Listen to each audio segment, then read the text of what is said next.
आज आम्ही नाशिक शहरामध्ये दोन विषयांवर लोकांना आवाहन केलं होतं की जर तुमचे काही विषय असतील जे तुम्ही ॲप्लिकेशन दिलेले किंवा एखादा केस तुमचे ॲप्लिकेशनवर किंवा मुद्द्यांवर दाखल असेल आणि तुम्हाला त्याच्याबद्दल माहिती हवे असेल आणि किंवा जे काय चाललेलं इन्व्हेस्टिगेशन वगैरेमध्ये किंवा इतर काही गोष्टी असतील जे तुमचे काही डिस्प्यूट असतील, काही असे लोक असतात जे लँड ग्रॅबर्स असतात किंवा इतर अशी गोष्टी असतील. आणि दुसरा जो मुद्दा होता तो सावकारीचे संदर्भात होता की काही आमच्याकडे लोक येतात की साहेब आम्ही काही पैसे लोनवर घेतले होते आणि त्याच्यानंतर आम्ही फेटाळलेला पण आहेत, परंतु अजूनही ते लोक आम्हाला त्रास देत आहे. आणि हे असे विषयांवर काही आम्ही पाहिलेलं आहे की काही लोक आत्महत्यापर्यंत पोहोचतात किंवा स्वतःला संपवून टाकतात. मग हे जे मुद्दे आहे आज आमच्याकडे जवळपास 200 सव्वा 200 लोक आले होते आणि त्यांची वेगवेगळ्या प्रकारची तक्रार होती. ते तक्रार आमचे पोलीस निरीक्षक होते पोलीस कमिशनरेटमध्ये, ते त्यांनी ऐकून घेतली आणि नोंद घेतलेली आणि त्याच्याबद्दल आम्ही कारवाईही केलेली आहे. तसेच त्याच वेळेस डी-सी-पी आमचे संबंधित 5 जूनचे होते, तसेच ॲडिशनल जी-पी आणि आम्ही स्वतः होतो तिथे. हे जे आहे ते एक आम्ही असं करतोय की लोकांना न्याय मिळावे, लवकर मिळावे आणि जर त्यांची काही तक्रार असतील तर ते त्याच्या समाधान त्यांना मिळालं पाहिजे. सर बरेचदा काय तर रजिस्ट्रार कडून थोड्या चुका होतात. कारण एकाला जर रजिस्ट्री करून दिल्याच्या नंतर तोच रजिस्ट्रार दुसऱ्या आणि तिसऱ्या लोकांना सुद्धा करून देतो. अशा वेळेस आपल्या विभागामार्फत रजिस्ट्रारला सुद्धा अगदी बरोबर आहे. ही पण आमचे निर्देशनास आलेलं आहे की ज्यावेळेस रजिस्ट्री असतात एक माणूसची आणि दुसरा माणूस पण त्याच्यात डिस्प्यूट क्रिएट करतात किंवा लँडबद्दल अजून एक आखणी पत्र वगैरे असं काही आणतात. मग हे जे आमचे समोर हे मुद्दे आलेले आहे आणि त्यांच्यावरही आम्ही जर कोणी त्यांच्याशी मिश्रित असला म्हणजे इन्व्हॉल्ड असला संबंधित डिपार्टमेंटच्या, तर त्यांनाही त्याच्यावरही आम्ही कारवाई करणार आहे. कारण त्या डिपार्टमेंटची जिम्मेवारी आहे एक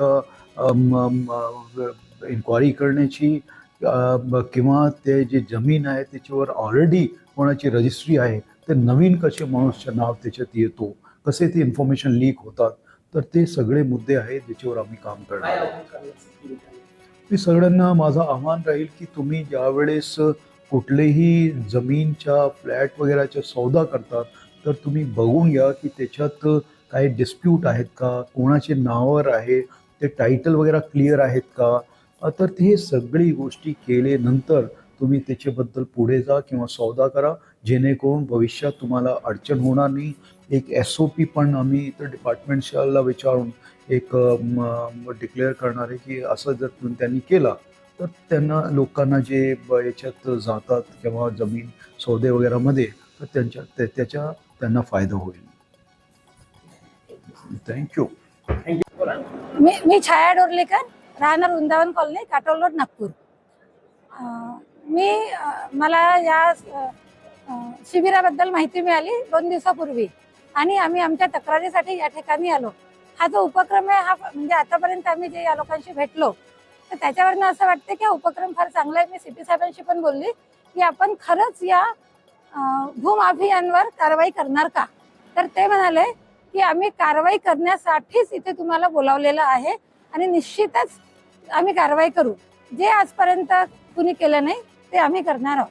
मग आमची काय तक्रार आहे, तर आम्ही ओम हाऊसिंग सोसायटीचे हे जे तुमच्या माझ्या आजूबाजूला लोक दिसतात आहे, हे ओम हाऊसिंग सोसायटी श्री शरद वसंतराव गुडदे दाभ्याची, खसरा क्रमांक 27/4/1 हा नवीन आणि जुना होता 27/4.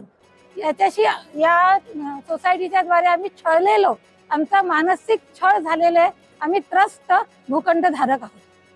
त्या शरद गुडदेनी आमचा जो एक लेआउट टाकलेला होता तिथे दाभामध्ये, त्याचा प्लॉट एक म्हणजे माझी रजिस्ट्री 2013 मध्ये झाली, बरेच लोकांची रजिस्ट्री 2013 ते 19 पर्यंत झाली. पण त्यांनी आता काही दिवसापूर्वीपासून आम्ही विकलेले प्लॉटच तो परत दुसऱ्यांना विकतोय.